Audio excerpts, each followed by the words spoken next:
What if a single anonymous letter could bring down an empire or save a town on the brink of collapse? On a chilly morning in early 2025, JD Vance, the Vice President of the United States, stood by a poisoned creek, holding nothing but a stick, unaware that the next few hours would test his principles, unearth a conspiracy, and lead him to a lesson in forgiveness that would change him forever. A secret had drawn him here, to a place where the water reeked of death and the truth was even uglier. But the real question was, could he handle what he'd find? When it happens, it was a crisp morning in early 2025, and JD Vance was supposed to be on his way to a fundraiser in Columbus, Ohio. Instead, he found himself in the small town of Millersburg, standing by a creek that looked more like a toxic dump. An anonymous letter had arrived 2 days earlier, slipped under his hotel door during a campaign stop. The handwriting was shaky, the words desperate. "They're poisoning us. The creek by the old factory. Please, you're our only hope." JD couldn't ignore it. He had built his career on championing the struggles of forgotten towns like this. Places he'd written about in Hillbilly Elegy. Places he'd promised to fight for as vice president. So he ditched his security detail, telling them he needed a bathroom break at a gas station, and slipped out the back. He knew they'd be furious, but he didn't care. He had to see this for himself. There he was, in a white shirt and jeans, holding a stick he'd picked up to prod the water. The creek was a disaster, murky, with an oily sheen and dead fish floating on the surface. JD muttered under his breath, "This isn't right. This isn't right at all." He pulled out his phone and started snapping pictures. He needed evidence. If this was as bad as the letter claimed, he'd have to take it to the president. But then a gruff voice interrupted his thoughts. "Hey, what the hell are you doing here?" JD turned, startled. 3 men approached, all in work boots and flannel shirts, their faces hardened by years of labor. The tallest one, with a scruffy beard and a name tag that read Tom, had spoken. Behind him stood 2 others, Mike, with a scar across his cheek, and Eddie, a smaller man with a nervous twitch. They eyed JD suspiciously. JD lowered his phone, keeping his voice steady. "I'm just looking around. I heard there might be a problem with the water." Tom narrowed his eyes. "You're not from around here. Who are you?" JD hesitated. He didn't want to reveal his identity, not yet. He needed them to talk. "I'm JD," he said. "Originally from Middletown. I got a tip about this creek, and I wanted to see for myself." Mike, the one with the scar, spoke up sharply. "A tip? What kind of tip? You some kind of reporter?" "No," JD replied quickly. "I'm not a reporter. I just care about what's happening here. I grew up in a place like this. I know what it's like to feel like no one's listening." Tom took a step closer, his hands clenching into fists. "You're trespassing. This is factory property.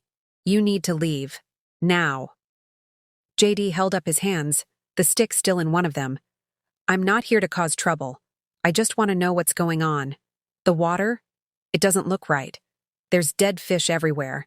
If something's wrong, I can help." Mike snorted. "Help? You think you can help?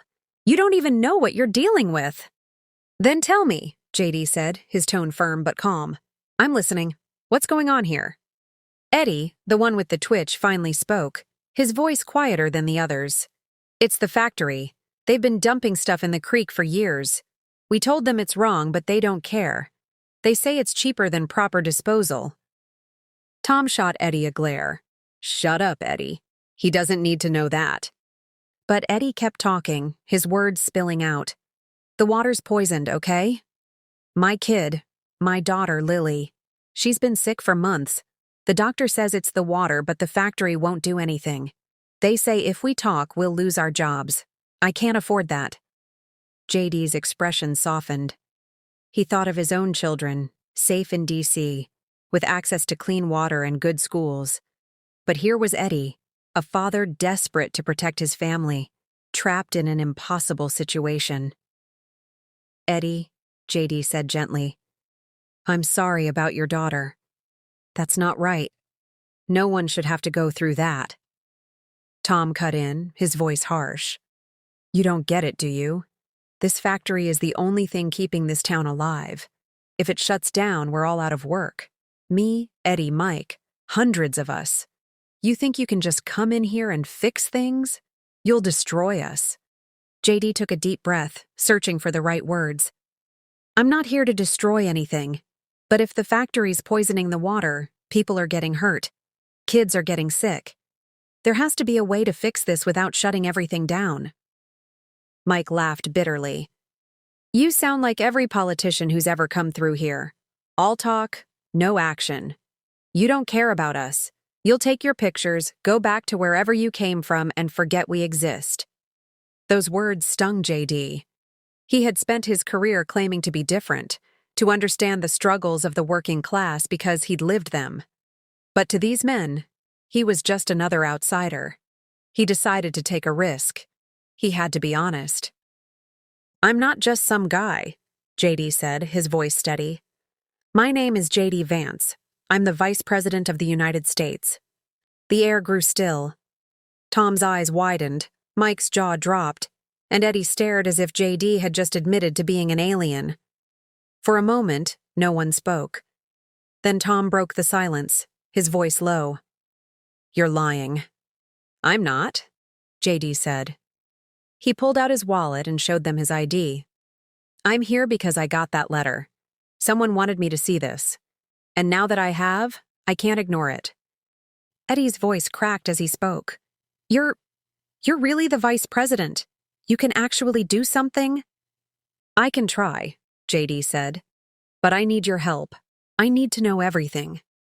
Mike shook his head, his tone bitter. "You're gonna get us all fired. Or worse." "I won't let that happen," JD promised, though he wasn't sure he could keep that promise. "But I need to know the truth. Who's responsible for this? Who's giving the orders?" Tom hesitated, then finally spoke. "It's the plant manager, Carl Bennett. He's been cutting corners for years. Says it's the only way to keep the factory profitable. We've all complained, but he doesn't listen. He's got friends in high places. Local government, maybe even higher." JD nodded, his mind racing. Carl Bennett. He'd heard the name before, a big donor to the party, if he recalled correctly. This was getting complicated. "Okay," he said. "I'll look into Bennett, but I need more evidence. Can you get me anything? Documents, emails, anything that proves what he's doing?" Eddie glanced at Tom, then at Mike. I might have something. I kept some emails just in case. But if I give them to you, you have to promise my family will be okay." "I promise," JD said, hoping he could keep that vow. Tom shook his head. "You're playing with fire, Eddie, and he pointed at JD. "You're gonna get us all burned." "I'm trying to help," JD said. "I know you don't trust me, but I'm not here to screw you over. I grew up in a place like this. My mama raised me after my mom couldn't. She worked her whole life in factories like yours, and she died too young because of it. I don't want that for you, or for Eddie's daughter, or for anyone else." Mike's expression softened slightly, but Tom remained skeptical. "Words are cheap," he said. "You prove you're one of us, then maybe I'll believe you." "Fair enough," JD said. "Let me start by getting those emails from Eddie. We'll go from there." Eddie nodded, his hands trembling. "Okay, I'll get them. But you can't tell anyone it was me." "I won't," JD said. "You have my word."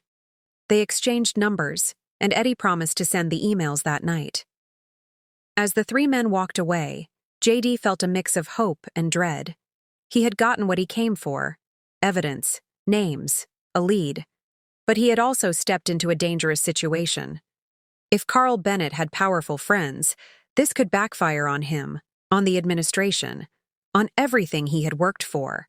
JD looked at the stick in his hand, thinking of his mama and her lessons about doing what was right, no matter the cost. "I'm trying, Mama," he whispered to himself. "I'm trying." That night, Eddie sent JD the emails. They were damning. Direct orders from Carl Bennett to dump waste into the creek, along with threats to fire anyone who spoke out. There were even mentions of bribing local officials to look the other way. JD sat in his hotel room staring at the laptop screen, his stomach churning. This wasn't just a factory cutting corners. This was a conspiracy. He called the president. It was late, but JD knew he'd be awake. When the president answered, his voice was gruff. JD, this better be good. I'm in the middle of a briefing on China. Mr. President, JD said, we've got a problem, a big one. He explained everything. The letter, the creek, the emails, Carl Bennett. The president listened in silence, the tension palpable even through the phone. When JD finished, the president said, You're sure about this? You're sure those emails are real? I trust the guy who gave them to me, JD said. He's got no reason to lie. His daughter's sick because of this. The president sighed. Bennett's a donor, JD, a big one. If we go after him, it's going to cause a firestorm. The party won't like it. I know, JD said. But we can't ignore this. People are getting hurt. Kids are getting sick. If we don't do something, it'll come out eventually, and it'll look like we covered it up. The president was quiet for a long moment. Then he said, All right, look into it, but be careful. If this blows up, it's on you. I understand, JD said. I'll handle it. He hung up, his mind racing. He needed more than just emails. He needed to confront Bennett himself. So the next morning, JD drove to the factory. His security detail had caught up with him by then, and they weren't happy about his earlier disappearance, but he told them to stay in the car. He walked into the factory office alone, his heart pounding. The receptionist looked up as he approached. Can I help you? I need to see Carl Bennett, JD said. Tell him it's JD Vance. Her eyes widened, and she nodded quickly, picking up the phone. A few minutes later, JD was sitting across from Bennett in his office. Bennett was a big man, with a slick smile and a handshake that was too firm. Mr. Vice President, Bennett said, his voice smooth. This is an unexpected honor. What brings you here? JD didn't waste time. I know what you're doing, Bennett. The creek, the dumping. I've got emails, proof. You're poisoning the water and people are getting sick. Bennett's smile didn't waver, but a flicker of fear crossed his eyes. I don't know what you're talking about, he said. We follow all regulations. If there's a problem with the creek, it's not coming from us. Don't lie to me, JD said, his voice hard. I've got evidence. Emails with your name on them. Orders to dump waste. Threats to your workers. It's over, Bennett. Bennett leaned back in his chair, his smile fading. You're making a big mistake, he said. You have no idea who you're dealing with. I've got friends, powerful friends. They'll bury you. I'm the Vice President of the United States, JD said. I don't bury easily. You've got one chance to come clean. Cooperate, and maybe you'll get leniency. Keep lying, and I'll make sure you go down for this. Bennett stared at him for a long moment, then laughed. A cold, hollow sound. You're out of your depth, Vance. You think you can just waltz in here and play hero? This factory keeps this town alive. You shut us down, and you'll be the one they blame, not me. JD stood up, his hands shaking with anger. We'll see about that, he said. This isn't over. As he walked out of Bennett's office, JD knew he had just made a powerful enemy. But he couldn't stop now.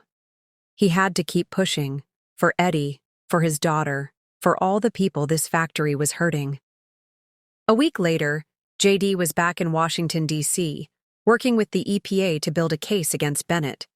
They had the emails, water samples, and testimony from Eddie and a few other workers who had come forward after JD promised them protection. It was enough to shut the factory down, at least temporarily, and to bring charges against Bennett. But it wasn't enough to heal the damage that had already been done. JD couldn't stop thinking about Eddie's daughter, Lily.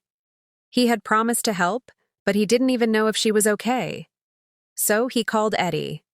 When Eddie answered, his voice was heavy with exhaustion. Mr. Vice President, Eddie said. I heard about the factory. They're shutting it down. People are losing their jobs. I know, JD said. I'm sorry, Eddie. I'm working on a plan to get support for the workers, retraining programs, federal aid. I won't let you down. Eddie was quiet for a moment, then said, "Lily's in the hospital. The doctors say it's her kidneys. From the water. They don't know if she'll make it." JD's heart sank. "Eddie, I'm so sorry. I don't know what to say." "It's not your fault," Eddie said, his voice breaking. "It's Bennett's. He did this. He knew what he was doing, and he didn't care." JD felt a wave of guilt. He had gone after Bennett, but he hadn't fully considered what would happen to the workers, to families like Eddie's in the meantime. He had been so focused on justice that he hadn't thought about the collateral damage. "I'll do everything I can to help Lily," he said. "Medical bills, treatment, whatever she needs. I promise." "Thank you," Eddie said, his voice barely above a whisper. "But there's something else. I need to tell you something." "What is it?" JD asked. "I wrote the letter," Eddie said. "The anonymous one. I sent it to you. I didn't know what else to do. I was scared, but I couldn't just sit there while my daughter got sicker. I had to try." JD was stunned. "Eddie, you took a huge risk. Why didn't you tell me sooner?" "I was ashamed," Eddie said. "I've been working at that factory for years. I knew what they were doing, and I didn't stop it. I should have spoken up sooner, but I was afraid. I failed my daughter. I failed my family." Eddie's words struck a deep chord with JD.